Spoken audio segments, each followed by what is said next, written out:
नमस्कार दोस्तों, आज के इस वीडियो में आपका बहुत बहुत स्वागत है। दोस्तों आज के इस वीडियो में हम बात करने वाले हैं, हमारी प्रश्नावली 5 चल रही थी और उसमें भी प्रश्नावली 5 में विविध, ठीक है।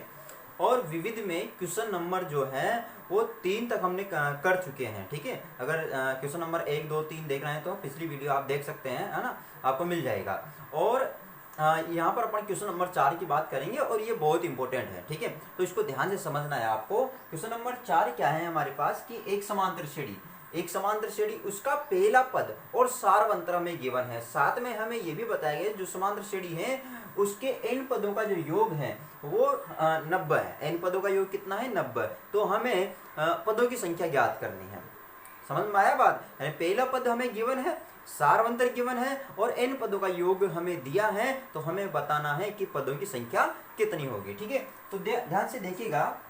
तो हम यहाँ पर जो गिवन है सबसे पहले वो लिखने की कोशिश करते हैं। तो यानी प्रथम पद, ध्यान देना, प्रथम पद दोस्तों हमें दिया गया है, इसको अपन a से डिनोट करेंगे और ये है 2, ठीक है। इसके अलावा हमें सार्वंतर दिया गया है। क्या दिया गया है? सार्वंतर। और सार्वंतर को अपन d से लिखते हैं और ये है r, ठीक है।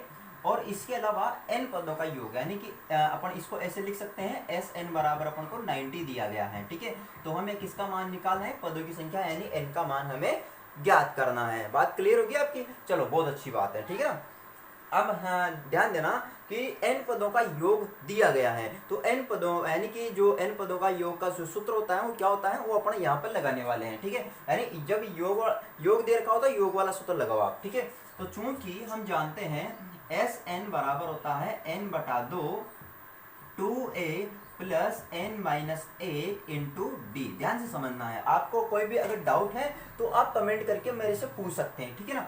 अब ध्यान देना, s और n बराबर, थोड़ा सा यहाँ पर ध्यान, Sn यानी n पदों का योग हमें कितना दिया है? 90 बराबर n निकालना है, अपन को दिया नहीं है तो जैसे का जैसा लिख दो। अब 2 इंटू a का a क्या है? पहला पद कितना दिया गया है? 2 plus n minus 1 into D कितना है? 8 है, ठीक है। ओके, अब ध्यान देना, यहाँ पर ये 2 जो है यहाँ पर किस में है?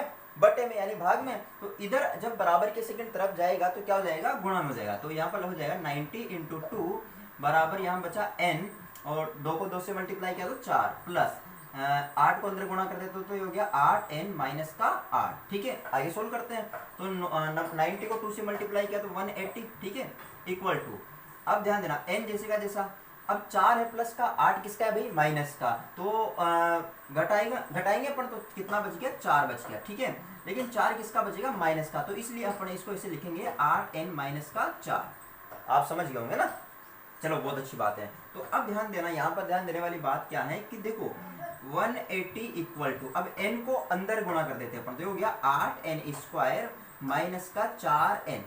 ओके, अब देखो ये 180 जो है इधर बराबर की इधर है, इसको अपन उधर ले जाते हैं ना, बराबर की सेकंड साइड में। तो ये हो जाएगा 8n square minus 4n minus 180 equal to 0 हो गया, ठीक है ना। अब हम यहाँ पर क्या करते हैं कि यहाँ से अब हम 4 कॉमन लेंगे, ठीक है ना। तो 4 कॉमन लेते हैं तो देखो यहाँ पर अपन 4 कॉमन आ जाएगा और यहाँ बच जाएगा 2n स्क्वायर माइनस n और माइनस का 45, ठीक है ना। समझ में आ गया? 4 कॉमन ले लिया है ना। कॉमन लेने का मतलब है कि अपन इनमें 4 का भाग दे रहे हैं, ठीक है। बराबर क्या आ गया? 0। अब यहाँ पर मुझे बताओ ये 4 किस में भाई? गुणा में, कोष्टक के साथ है ना। उधर जाएगा तो बटे में, और 0 में किसी भी संख्या का भाग दो तो क्या आता है? 0 आता है। तो 2n square minus n minus का 45 इक्वल टू 0। अब ये देखो ध्यान से कि ये एक द्विघाती समीकरण बन चुके हैं ना। और द्विघाती समीकरण का जो हल होता है वो कैसे करते हैं? त्रिपद गुणनखंड के द्वारा। तो त्रिपद गुणनखंड हमें करना पड़ेगा। और त्रिपद गुणनखंड कैसे करते हैं अगर नहीं आता हो तो तीसरी प्रश्नावली में ये हमने देखा था। तो अब देखो वहाँ कैसे करेंगे त्रिपद गुणनखंड। तो इसमें होता क्या है, सबसे पहले कि जो स्क्वायर वाला जो गुणांक होता है ना, जैसे यहाँ पर n स्क्वायर है तो n स्क्वायर का गुणांक जो है वो है 2। इसको अपन अचर पद से गुणा करेंगे और अचर पद है -45, तो ये हो गया माइनस का 90, ठीक है ना। अब इस 90 के हमें क्या करना है? 2 टुकड़े करने हैं। कितने? 2 ऐसे टुकड़े करने हैं जिन्हें गुणा करने पर वापस माइनस का 90 आना चाहिए और जोड़ने या घटाने पर बीच वाली संख्या, यानी बीच वाली संख्या क्या है? n, है ना, यानी कि n का जो गुणांक है वो आना चाहिए, ठीक है। तो यहाँ पर n का गुणांक, अब देखो n के साथ कौन है, कोई नहीं है, तो एक माना जाता है, तो यहाँ पर आएगा -1। तो n का गुणांक -1 है, तो जोड़ने घटाने पर कितना आना चाहिए, -1 आना चाहिए, और गुणा करने पर -90 आना चाहिए। तो ये हो जाएगा 10 और 9। अब देखो दोनों को गुणा करो, अब 90 हो गया, तो इसका मतलब एक को प्लस का, एक का माइनस का करना पड़ेगा। तो 10 को मैं कर देता हूँ माइनस का और 9 को प्लस का। अब देखो बड़ी संख्या हमने माइनस की है ना, क्योंकि जब हम इनको घटाएंगे दोनों को, तो घटाएंगे तो माइनस का एक आ जाएगा, ठीक है। तो अब हम क्या करेंगे, यहाँ पर लिखते हैं 2n² माइनस 10n प्लस का 9n माइनस का 45 इक्वल टू 0, ठीक है, समझ में आ गया। अब देखो दो दो के जोड़े बना लेते हैं, ये दो दो के जोड़े बन गए, तो यहाँ से 2n कॉमन आ रहा है भाई, तो यहाँ पर बच गया n माइनस 2n कॉमन ले लिया तो कितना बच गया, 5 बच गया, प्लस यहाँ से 9 कॉमन ले लेते हैं, तो n माइनस का 5 इक्वल टू 0, ठीक है। ये बात क्लियर होगी, चलो ठीक है। अब ध्यान देना, यहाँ पर समझने वाली बात क्या है कि एक बार अब हमें कोष्ठक वाली संख्या लिखनी है और एक बार बार वाली संख्या लिखनी है, ठीक है ना। तो ये हो जाएगा n माइनस 5 और 2n प्लस का 9 इक्वल टू क्या आ गया, 0 आ गया।